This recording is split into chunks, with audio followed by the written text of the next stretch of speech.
పైకి చూసి అందరూ చాలా రోజుల తర్వాత బైబిల్ ఓపెన్ చేసినట్టు అందరూ బైబిల్ ఓపెన్ చేశారు. చాలా సంతోషం.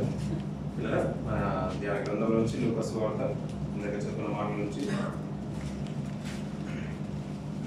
కొంత బాగా విన్నాం. 30 నిమిషాలు వాక్యం గ్రంథం పిల్లరా, క్రిస్టియన్ గ్రంథాలకి దీనికి ఘనత మా ప్రభావాలు కలుగును గాక. చిరుషి మీ అందరికీ మరోసారి వందలు వేస్తున్నాను. పిల్లరా, ఈ చిత్రణము చాలా మందికి లేదు, అయినప్పటికీ మా కృప, ఆయన కృప చొప్పున, ఆయన సంకల్ప చొప్పున మనం భద్రపరిచి సజీవం నుంచి వాళ్ళ దేశంలో కూడా ఆయన విలువైన మాటలు ఆయన సన్నిధిని వచ్చి కృపరించాడు. దీనికి ఆయనకున్న గొప్ప మనసును బట్టి మనం ఎంతకాలం ఆయన స్తుతించిన, ఎన్ని ప్రార్థన చేసి ఆయన రుణం తీర్చుకోలేము. పిల్లరా, విలువైన మాటలు, ఆ వాక్య భాగానికి సంబంధించిన మాటలే కొన్ని మాటలు మనం చూద్దాం. పిల్లరా, ఈ లూకా సువార్తలో ఇక్కడున్న ప్రతి ఒక్క ప్యాసేజ్ కూడా వాక్య సందేశంగానే మనం మాట్లాడుకోవచ్చు. మనకున్న సమయంలోనే కొద్దిపాటి భాగాలు మనం జ్ఞాపకం చేసుకుందాం. పిల్లరా, ఇక్కడ 15వ అధ్యాయం 5వ వచనం నుంచి కొన్ని మాటలు మనం చూద్దాం. పిల్లరా, అపోస్తలులు మా విశ్వాసము వృద్ధి పొందించమని ప్రభువుతో చెప్పారంట. అపోస్తలులు అనగా 12 మంది శిష్యుల్ని దేవుడు ఏర్పాటు చేసుకుని వారికి అపోస్తలులు అని పేరు పెట్టేశారు. అపోస్తలులు అనగానే మనకు దాని ఇప్పుడు విశ్వాసం అన్నది అనగానే హెబ్రీ రాసిన కర్త పౌలు గారు మంచి మాట మాట్లాడతారు. 11వ అధ్యాయం 1వ వచనంలో విశ్వాసం అన్నది నిరీక్షింపబడు వాటి యొక్క నిజ స్వరూపమును అదృశ్యమైనవి ఉన్నామన్నటకు రుజువు అనేది దాని యొక్క వాక్య భాగం మనకు అర్థమవుతుంది. ఇప్పుడు అపోస్తలులు అనగానే మీరు ఒక మంచి మాట మాట్లాడారు. ఎవరు? శిష్యులు. ఇప్పుడు తర్వాత కొంతమంది ఏర్పరచబడ్డారు. ఈ రోజుల్లో కొంతమంది సేవకులు కూడా అపోస్తలుగా పిలువబడుతున్నారు. సో అపోస్తలులు అనగానే దాని సంక్షేప అర్థం కూడా మనకి ఏంటంటే వాక్య భాగం మనకు అర్థం అవ్వాల్సింది ఏంటంటే, యోహాను గారు బాప్తిస్మ కాలం మొదలుకొని యేసుక్రీస్తు వారు జన్మించి సువార్త చేయబడి చనిపోయి తిరిగి లేపబడి ఆయన అనేకులు కనపరిచిన ఈ సంవత్సరాలన్నీ ఇప్పుడు ఈ జీవితకాలం అంతా కూడా తెలియబడిన వారు అపోస్తలులుగా పరిగణింపబడ్డారు. అపోస్తల కార్యాలను మొదటి అధ్యాయం మనం చూస్తూ ఉంటాం. ఎవరయ్యా వారు అంటే అక్కడ ఇద్దరిని, అంటే ఆ తరంలో ఉన్న వాళ్ళు ఇద్దరిని బయటకు తీసుకొచ్చారు. అంటే ఇవన్నీ తెలిసిన వారు అపోస్తలులో ఒకటిగా లెక్కింపబడడానికి యూదా తప్పిపోయాడు కాబట్టి దాంట్లో లెక్కింపబడడానికి ఇద్దరే దొరకారంట. అంటే ఎక్కడి నుంచి కాలం అంటే యోహాను గారి బాప్తిస్మ నుంచి యోహాను గారి కాలం మొదలుకొని ప్రభు అయిన యేసు చనిపోయి తిరిగి లేచిన కాలం కూడా అన్ని చూసిన వాడే ఉన్నారు, తెలిసిన వాడే ఉన్నారు. అలాంటి వారైతేనే ఈ అపోస్తలత్వంలో అర్హత సంపాదిస్తారని వారు గుర్తెరిగినప్పుడు యోగ్యులైన వారు ఎవరైనా ఉన్నారంటే ఇద్దరే దొరకారంట. అంటే అపోస్తలులు అనగానే ఈ కాలంలో కూడా బ్రతికిన వారై ఉండాలి. నిజంగా చెప్పాలండి. ఇంకో కొన్ని భాగాలు చూస్తుంటే అపోస్తలులు అంటే పంపబడిన వారని అర్థం అవుతుంది. దాన్ని బట్టి ఈ రోజున సేవకులు కూడా మనకు పిలువబడుతున్నారు. సో దాంట్లో మనం వెళ్ళట్లేదు కాబట్టి అపోస్తలులు ఈ 12 మంది శిష్యులు అంట ప్రభు దగ్గరికి వచ్చేసి ఒక మంచి మాట మాట్లాడుతున్నాం. మా విశ్వాసము వృద్ధి పొందించమని ప్రభుతో చెప్తున్నారంట. పిల్లలు, ఇంతకు విశ్వాసం అంటే మనకు బాగా తెలుసు. ఇందాక మనం అన్నాం కదా, విశ్వాసం అంటే ఉన్నవే అని నమ్మడం, లేని అని మనకు కనిపించేది ఆయన మాటల్ని బట్టి, మనకి ఇచ్చిన ఆధారాలను బట్టి, రుజువులను బట్టి అది ఉందా అని మనం నమ్ముతున్నాం. ఇప్పుడు తల్లిదండ్రులు బిడ్డ పుట్టగానే కొంతకాలానికి నాన్న దుబాయ్లో ఉన్నాడని చిన్నప్పటి నుంచి నేర్పిస్తుంటే, మా డాడీ దుబాయ్లో ఉన్నాడని ఫోటో చూపిస్తుంటే వాళ్ళ బీజం ఏర్పడుతుందని, మా పాప వస్తారు మా డాడీ వస్తారని ఎలాగైతే బీజం నాటపడుతుందో అలాగే మనం నిత్యత్వంలో వెళ్ళబోతున్నామని లేఖనాల ఆధారంగా మనకు జీవితంలో కలిగిన విషయాలను బట్టి, అద్భుతాలను బట్టి, సూచక్రియలను బట్టి, మనకు కలిగే ప్రతి జవాబును బట్టి, ప్రార్థనల ప్రతిఫలాన్ని బట్టి మనం నిరీక్షిస్తున్నాం. దేన్ని బట్టి? వాక్యాన్ని బట్టి. ఏముంది మనకు ఇప్పుడు రానున్న కాలంలో పరలోకం ఉంది, నిత్య రాష్ట్రం ఉంది, మనం విశ్వసిస్తున్నాం. ఆ విశ్వాసం అనేది ఎలా డెవలప్ అవుతుందంటే వినుట వలన కలుగుతుందంట. అదే కదా పిల్లలు, బేసిక్గా మనం అర్థమవుతుంది. అంటే ఈ మాటలన్నీ కూడా అపోస్తలులకు దేవుడు నూరి పోస్తున్నప్పుడు విశ్వాసం కలిగిందని మనకు అర్థమవుతుంది. విశ్వాసం కలిగింది. ఆ ఆదిమ కాలంలో చూస్తూ ఉంటే ప్రభుత్వ వారు పరిచయ కాలంలో ఉన్నట్లయితే కొన్ని పర్యాయాల్లో వారు ప్రార్థించినప్పుడు ప్రతిఫలం పొందినప్పుడు, వాటికి లోబడినప్పుడు, అంటే లోబడిన సందర్భాలు కూడా ఉన్నాయనుకోండి, లోబడినప్పుడు, జబ్బు నయం కానప్పుడు, దయ్యం విడిచిపెట్టి వెళ్ళినప్పుడు వారి అల్ప విశ్వాసులుగా పరిగణించాడు దేవుడు. పేతురు మునిగిపోతున్నప్పుడు కానీ, భయపడుతున్నప్పుడు కానీ, తుఫాన్ వచ్చినప్పుడు కానీ అల్ప విశ్వాసం, అంటే విశ్వాసంలో చాలా కోణాలు కనబడుతున్నాయి. ఇక్కడ ఏమిటంటే విశ్వాసంలో అభివృద్ధి కావాలనుకుంటున్నారు. విశ్వాసం కలగడమే చాలా గొప్ప విషయం, అంతే కదండి. పాస్ అవ్వడమే గొప్ప విషయం, దాంట్లో మెరిట్లో రావాలంటే ఇంకా చాలా కష్టపడాల్సిందే. వీరికి విశ్వాసం అంత ఈజీగా రాలేదు. ప్రభుని విడిచిపెట్టుకోవాలనుకున్నారు, వారు దూషిస్తున్నారు కానీ వీరు భయపడిపోయారు. అంతెందుకు శిలువ మరణంలో పేతురు సైతము ప్రభుని వెనుకంజ వేసి వెళ్ళిపోయిన సందర్భం మనకు బాగా తెలుసు. అందరూ చెదిపోయిన సందర్భం కూడా మనకు బాగా తెలుసు. అంటే ఆ విశ్వాసం ఇంకేంటంటే దృఢంగా లేదు, ఉందంటే ఉంది. అలాంటి విశ్వాసంలో అభివృద్ధి కావాలనుకుంటున్నారు. ఇంతటి విశ్వాసం కావాలంటారండి. ఆ విశ్వాసం లేకుంటే చాలా మంది అరణ్యంలో కూలిపోయారంట. అవిశ్వాసంతో పరిగణింపబడ్డారు. అలా విశ్వాసం కలిగిన వారే కానాను యాత్రలో సఫలీకృతులయ్యారు, సంపాదించుకున్నారు. అలాంటి వారిని మనకు ఎలా ఉన్నాడంటే ఈ తరానికి అవన్నీ కూడా దుష్టాంతాలుగా ఉన్నాయంట. అలా ఒకవేళ అవిశ్వాసంగా బ్రతికితేనంట మీరు కూడా నిత్యత్వాన్ని సంపాదించుకోలేరు. వారిని చూసి మీరు ఒక గుణపాఠాన్ని నేర్చుకోండి, వారి వల్ల మీరు బ్రతకడానికి మా కళ్ళ ముందు ఒక పాఠాలు పెట్టేశాడు దేవుడు. ఇవన్నీ కూడా ఆ రీతిగానే లిఖింపబడ్డాయి. కూడా శిష్యులకు నా కోరిక ఏంటంటే, అయ్యా ప్రార్థన నేర్పమని నువ్వు ప్రార్థన చేసావు, నేర్పించావు మాకు. అలా ప్రార్థిస్తున్నప్పుడు మాకు అద్భుతాలు చేసే వరాలను కూడా ఇచ్చేసావు కదా. అంతలోపే విశ్వాసంలో అభివృద్ధి కూడా కావాలనుకుంటున్నాడు పిల్లలు. మనం ఏదైతే సహవాసంలోకి వస్తున్నామో, రక్షణ అనుభవానికి వస్తున్నామో, అలాగే విశ్వాసంలో అభివృద్ధి దశలోకి వస్తున్నప్పుడు ఏంటంటే ఇంకా దాన్ని డెవలప్ చేసుకున్న స్థితిలో కూడా రావాలంటే పిల్లలు. అదిగా శిష్యులు కొరుకుంది. అలా ఉండాలంటే ఏం చేయాలంటే పరీక్షించుకోవాలంట.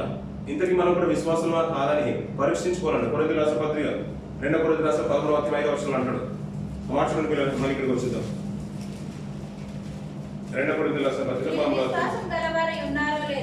ఎవరంట? సంఘానికి, కొరింథీ సంఘానికి చెప్తున్నారు. అలాగే మన సంఘాలకు కూడా దేవుడు చెప్పే మాటలు ఏంటంటే, మీరు విశ్వాసం గలవారై ఉన్నారో లేదో మిమ్మల్ని మీరే శోధించుకొని చూచుకోండి, మిమ్మల్ని మీరే పరీక్షించుకోండి. సరిపోతుందండి.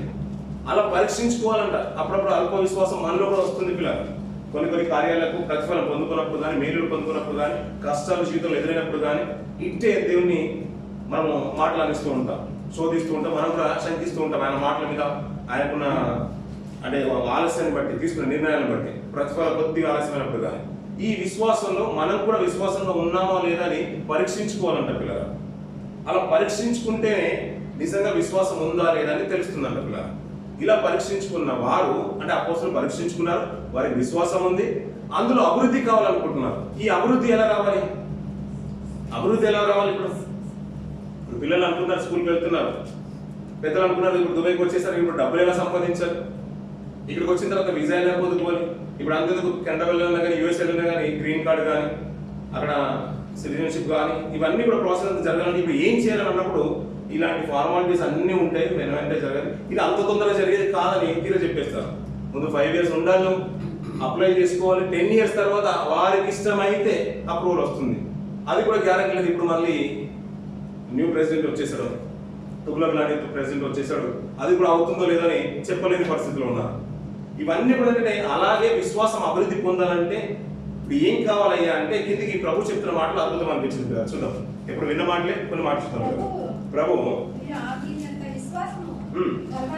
గలవారైతే ఈ కమ్మలి చెట్టును చూసి నువ్వు వేళ్లతో కూడా పెగిలింపబడి సముద్రంలో నాటబడమని చెప్పినప్పుడు, అంటే ఇప్పుడు అభివృద్ధిలోకి వెళ్ళకంటే ముందుగానే ప్రభు చెప్తున్నాడు అంటే కొంచెం విశ్వాసం ఉంటే చాలండి. ఎంత విశ్వాసం అంట?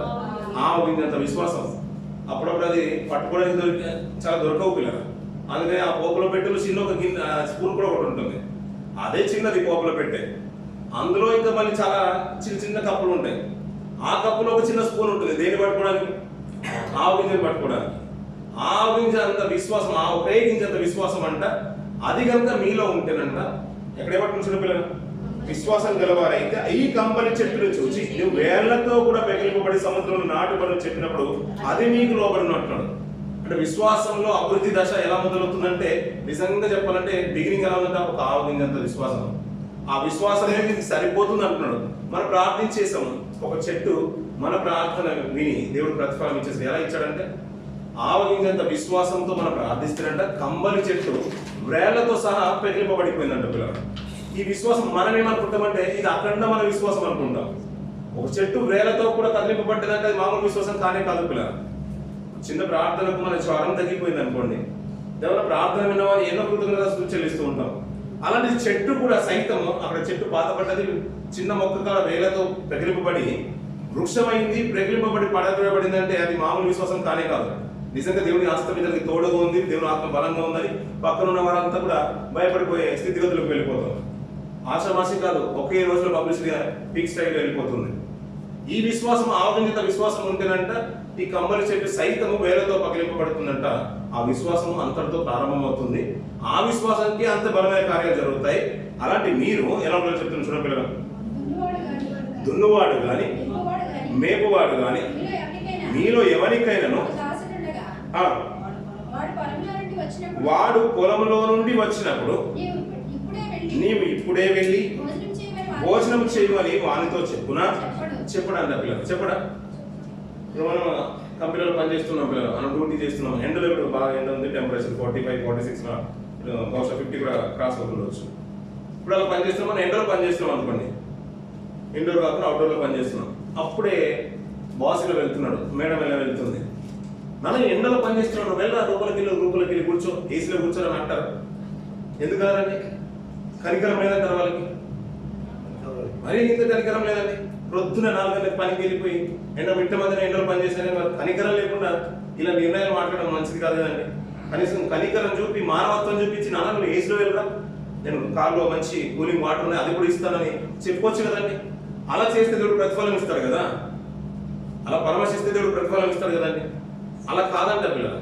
దున్నువాడే గాని మేపువాడే గాని మీలో ఎవరికైనా ఒక దాసుడు ఉండగా వాడు పొలంలో నుండి వచ్చినప్పుడు, పొలంలో నుంచి ఎందుకు వస్తారు వాళ్ళు? పని చేసి వచ్చిన తర్వాత వాడిని చూసంట దాసుడు అంటే యజమాడు దాసుడు ఏమంటాడో చూడండి పిల్లలు, నీవు ఇప్పుడే వెళ్ళి భోజనం చేయమని వానితో చెప్పునా. అంటే పని చేసి వచ్చిన వాడిని నువ్వు రెస్ట్ తీసుకున్నా అని చెప్తారు ఎవరన్నా? చెప్పరండి. మీకు అలాంటి మనసు లేదండి? ఉందా లేదండి? ఉందా లేదా? అందరూ ఇప్పుడు మన ఒక కంపెనీలో కానీ ఒక ఇంట్లో కానీ అందరూ ఏదో వర్క్ వెళ్తున్నా కదండి, మన కష్టం చూసి చాలు చేసింది చాలు నేను రెస్ట్ తీసుకుని అంటారండి. రేపటి నుంచి నువ్వు రావద్దు, నీకు వచ్చే సాగంతా మనం ఇచ్చేస్తానంటారు. ఇదైతే ఒప్పుకోరు కదా పిల్లలు, సార్లు ఇక్కడికి వచ్చే దగ్గర ఒప్పుకోరు. చెప్పునా అంటే చెప్పడంట పిల్లలు. అంటే అంత కఠినంగా ఉంటారంటే అది కఠినంగా అనుకోవట్లేదు. అది ఏమంటామంటే మనము అది అగ్రిమెంట్ అనుకుంటాం.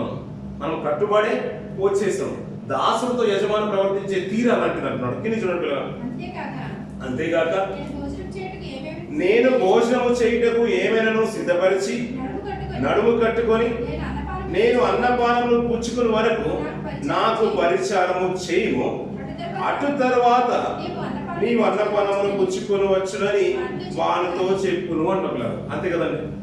మనం అంతా హార్డ్ వర్క్ చేస్తున్నాం కదా, కంప్లీట్ చేసి వచ్చి బాస్ చూసారు అనుకోండి, ఎండలో పని చేసినా పర్లేదు కదా, కంప్లీట్ చేసి వచ్చి త్వరగా అయిపోతే నీకు ఇంకో వేరే పని ఇస్తారంటాడు. అంతే అంటాడు కదండి.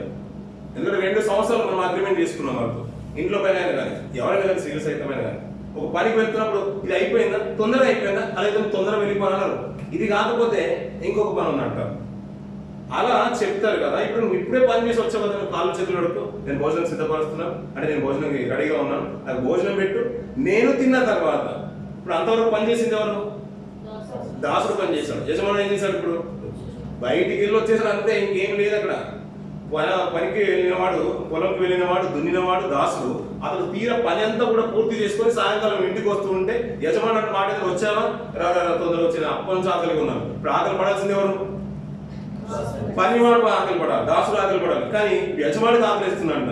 వచ్చిన నీ కాళ్ళు కడుక్కొని నాకు భోజనం పెట్టు, నేను తిన్న తర్వాత నువ్వు తిను. ఇప్పుడు ఇంతకు ఇక్కడ దాసుడు ఎవరు, యజమానుడు ఎవరు? ఏమండి దాసుడు ఎవరు, యజమానులు ఎవరండి? దాసులు ఎవరు, యజమానులు ఎవరు? ఇప్పుడు అదే మేము మత్తయి సువార్త అయిపోయి, ఇప్పుడు మార్కు సువార్త అయిపోయింది, ఇప్పుడు లూకా సువార్త కూడా అయిపోతుంది. ఇంతకీ దాసుడు ఎవరు, యజమానులు ఎవరు? ఈ వాక్య భాగం అర్థం అవడానికి దాసులు ఎవరు కాదు, మనమే అండి. యజమానులు ఎవరు? దేవుడు, మన ప్రభువు, రక్షకుడు. ఆ తండ్రితో మాట్లాడుతూ సంభాషణ గురించి మాట్లాడుతూ, అంటే విశ్వాసంలో అభివృద్ధి పొందాలంటే ఇవి ఆవగింజంతో ఉంటే చాలు. నువ్వు బలమైన కార్యక్రమాలు చేస్తూ ఉంటావు. ఇంకా నువ్వు అభివృద్ధి గురించి ఆలోచించాలంటే ఎలాంటి కార్యక్రమాలు చేయాలో చెప్తున్నాడు ప్రభువు, అపోస్తులతో చెప్తున్నాడు. అందుకనే వారు తీసుకున్న నిర్ణయాలు కానీ, వారి పనితీరులు కానీ, వారి పరిస్థితులు కానీ అద్భుతం వారితో కంపేర్ చేసుకోవడానికి కూడా, వాళ్ళని పేర్లు పెట్టుకోవడానికి కూడా మనం సరిపోము. ఆ మాట అర్థం కాక ఇప్పుడు కొత్త పేర్లు వచ్చేసాయి. కానీ ఆ వారి తీరు ఏంటంటే, ఇప్పుడు చరిత్రలో మనం చూసుకున్న వారి పాఠ్య పుస్తకాలలో మనం నేర్చుకుంటున్నాం వారు తీసుకున్న నిర్ణయాలు బట్టి. ఎందుకంటే వారి విశ్వాసం అంత పీక్ దశకి వెళ్ళిపోయింది. ఆ వారితో మాట్లాడుతూ ఏంటంటే, దాసులతో యజమాని ఎలాగైతే ఉంటాడో అలా మాట్లాడుతూ కిందికి వాంఛన పిల్లగా, దాసుడు ఆజ్ఞాపింపబడిన పనులు చేసినందుకు వాడు దయచూపినని వాడిని మెచ్చుతాడా? ఇప్పుడు అందరూ కంపెనీలో బాస్ ఏమంటాడు, ఫోర్మెన్ ఏమంటాడు, ఇంజనీర్ ఏమంటాడు, ఇది నీ డ్యూటీ, దీనికి సాలరీ వస్తుంది అంటాడు అంతే. లేదు ఈరోజు బాగా కష్టం చేస్తాను, నువ్వు రేపు ఆఫ్ అవ్వాలంటే కాదు, నువ్వు 8 hours నువ్వు డ్యూటీ చేసావు, అందులో నీకు 1 hour రెస్ట్ కూడా వచ్చేసింది. అవన్నీ మాట్లాడుతూ ఉంటారు పిల్లలు.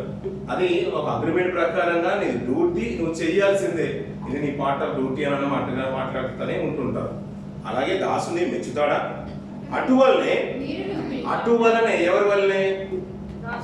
దాసుల వలనే మీరును మీకు ఆజ్ఞాపింపబడిన అన్ని చేసిన తర్వాత మేము నిష్ప్రయోజకులమైన దాసులము, మేము చేయవలసినవే చేసి ఉన్నామని చెప్పాను. ఇప్పుడు అలా చెప్తే ఏమైపోతుంది అన్నట్టు? మీరు మర్చిపోయారు ఏం చదువుకున్నాము? 10వ అధ్యాయం 5వ వచనం. మా విశ్వాసము వృద్ధి పొందించమని ప్రభుతో చెప్పగా ప్రభు చెప్తున్న మాటలు. అయ్యా మీ విశ్వాసము కొంచెంలో ప్రారంభమైంది అనుకోండి, ఆవగించంత విశ్వాసం ప్రారంభమైతే అలాంటి ఆవగించంత విశ్వాసానికి బలమైన కార్యక్రమాలు చేస్తారు కదా. మీరు అభివృద్ధి దశ కోరుకుంటున్నారు కాబట్టి అభివృద్ధిలోకి వెళ్ళాలంటే పని అంతా చేసిన తర్వాత యజమానుడు మళ్ళీ మిమ్మల్ని చూస్తూ ఉంటే రెస్ట్ తీసుకోమని చెప్పడు, మిమ్మల్ని మెచ్చుకోడు. మెచ్చుకోకుండా కానీ ఇంకా పని ఉందని మళ్ళీ ఎలాగైతే పని అప్పచెప్తాడో అటువలనే మీరును మీకు ఆజ్ఞాపింపబడినవన్నీ చేసిన తర్వాత మేము ప్రయోజకులమైన దాసులం అంటున్నాడు. ఏమంటున్నాడు అంటే ఎందుకు పనికిరాని దాసులమని మేము చేయవలసినవే చేసి ఉన్నాం అంటే అంటున్నాడు కదా. ఇది మీ డ్యూటీ అన్నట్టుగా దాని కొరకే మేము కమిట్ అయ్యి దేవుళ్ళకి వచ్చేసాం, అదే తీర్మానం తీసుకుని వచ్చాము, అందుకనే వచ్చేసాం. కాబట్టి మేము ఇవన్నీ చేసిన తర్వాత కూడా మేము ఏదో ఒక పీక్ స్టైల్లో వెళ్ళిపోయాము. మేము లార్డ్స్ ని అప్పుడప్పుడు అంటూ ఉంటారు కదా, అయ్యారు మీరు లార్డ్స్ అని అంతగా ఆలోచించొద్దు అని అంటున్నారు. నిజమే కదా, మన ప్రభువులం అనుకోవద్దంట, మందకు మాదిరిగా అనుకోవాలంట. అందుకని దున్నువాడే కానీ ఇంకేమంటాడు, మేపువాడే, ఎవరైనా కానీ, గాయకుడే కానీ, ప్రార్థన పరువాలే కానీ, సేవకులే కానీ, ఎవరైనా కానీ, వాయిద్యాలు వాయించేవారే కానీ, ఎవరైనా కానీ పనులన్నీ చేసిన తర్వాత, అన్నీ చేసిన తర్వాత మళ్ళీ దాసుడు అంటే యజమానుడు దాసుడికి ఏమైనా పని చెప్తే అది కూడా చేసిన తర్వాత ఒకవేళ మనల్ని మెచ్చుకునే వారు ఎవరు ఉన్నా లేకపోయినా చివరికి అనుకోవాలంట అన్నీ చేసిన తర్వాత మేము నిష్ప్రయోజకమైన దాసులం. మనం అలా అనుకుంటామండి, మేము అది చేసాము, ఇది చేసాము, అంత చేసాము, ఇంత చేసాము, సో మేము గుర్తింపే రాలేదనుకుంటాం. అది మన నేచర్, క్రైస్తవ నేచర్. అలా ఒకవేళ విశ్వాసంలో అభివృద్ధి చేసే కావాలనుకుంటే శిష్యులతో చెప్తున్న మాట, మీకు అలా కావాలనుకుంటే చిన్నగానే ప్రారంభమవుతుంది అందరిలో విశ్వాసము. ఒకవేళ పీక్ స్టేజ్కి వెళ్ళిపోవాలంటే, ఫైనల్ స్టేజ్కి వెళ్ళాలంటే అన్నీ చేసిన తర్వాత, అంత నెరవేర్చిన తర్వాత, యజమానుడు చెప్పే ప్రతి మాట నెరవేర్చిన తర్వాత, అయ్యా మేము ఎందుకు పనికిరని దాసులము, ఇంకేమైనా చేయవలసింది ఏమైనా ఉంటే చెప్పయ్యా మేము చేస్తాము అని అన్నట్టు. అలాగంగా ఒప్పుకుంటే మీ విశ్వాసము పరిపూర్ణ దశలోకి వెళ్ళిపోతున్నారు పిల్లలు. ఏమండి మనందరికి ఇప్పుడు అదే దశ కావాలి కదండి, అందరికీ అదే దశ కావాలి. ఒక పని చేసిన తర్వాత మీరు మంచి పని చేసాము, మేము గొప్పగా అతిశయించుకోవడానికి లేదంట. మనం అతిశయించాల్సింది దేంట్లో అతిశయించాలంట? దేవుని అందే, ప్రభునందే అతిశయించాలంట పిల్లలు.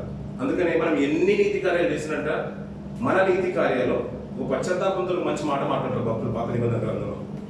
మన నీతి కార్యాలన్నీ కూడా ఆయన దృష్టికి ఎలా ఉన్నాయంట? మురికి గుడ్డల్లా ఉన్నాయంట పిల్లలు.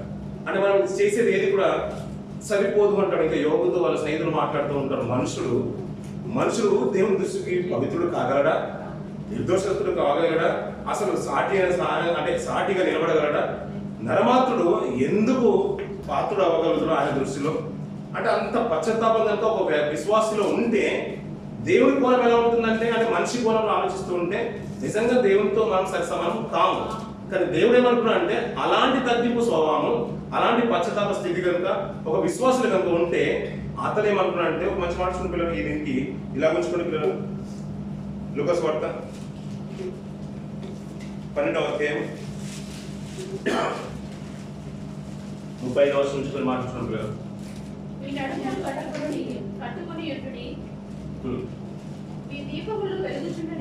వెలుగుచుండనీయుడి తమ ప్రభువు పెళ్లి విందు నుండి వచ్చి కట్టగానే అతనికి తలుపు తీయుటకు అతడు ఎప్పుడు వచ్చునో అని అతని కొరకు ఎదురు చూచు మనుషుల వలె ఉండుడి. ప్రభువు వచ్చి ఏ దాసులు మెలకువనుట కలుగునో ఆ దాసులు ధన్యులు. అతడు నడుము కట్టుకొని, ఎవరు నడుము కట్టుకొని? మళ్ళీ కదా నీకు అర్థం కాలేదు. ఎవరు నడుము కట్టుకొని పైనుంచి చదవడమ్మా. మీ నడుములు కట్టుకొని ఉండు. ఎవరు నడుములు కట్టుకోవాలి? ఇప్పుడు మన నడుములు కట్టుకొని ఉండాలి. మీ దీపంలో వెలుగుచుండాలి. నడుము కట్టుకోవాలంటే ప్రతి పనికి సంసిద్ధంగా ఉండాలి. దేవుని కార్యమని పరిపూర్ణమైపోయిందని తగ్గించుకొని బయటకు వెళ్ళిపోవద్దు. పరిపూర్ణమైపోయిందని అంటే నీరసించుకోవద్దు, విశ్రాంతిలోకి వెళ్ళిపోవద్దు. ఇంకా పని ఉంది అని నడుము కట్టుకొని నిలబడండి. మీ దీపంలో వెలుగుచుండండి. మీ దీపాలు అంటే మీ విశ్వాస క్రియలు, నీతి క్రియలు ఇంకా చేయించుండండి. ప్రభువు పెళ్లి విందు నుండి వచ్చి తట్టగానే అతనికి తలుపు తీయటకు అతడు ఎప్పుడు వచ్చునో అని అతని కొరకు ఎదురు చూచు మనుషుల వలె ఉండు. ప్రభువు వచ్చి ఏ దాసును మెలుకో ఉండ కనుగొనో ఆ దాసులు ధన్యులు. అతడు నడుము కట్టుకొని అతడు నడుము కట్టుకొని అంటే ఎవరు నడుము కట్టుకొని? మన ప్రభు, మన యజమాడు. అంటే యజమాడు క్యారెక్టర్ ఏంటో ఇక్కడ అర్థం అవ్వాలి. ఇప్పుడు మన లోకరీతిగా ఆలోచిస్తుంటే మన దృష్టికి బాస్ అలాంటోడే, మన యజమానురాలు అలాంటిది. ఎందుకంటే నీతి నియమాలు అన్నట్టు ఉండదు, అదొక అగ్రిమెంట్, అదొక క్రమము, విధి అన్నట్టుగా.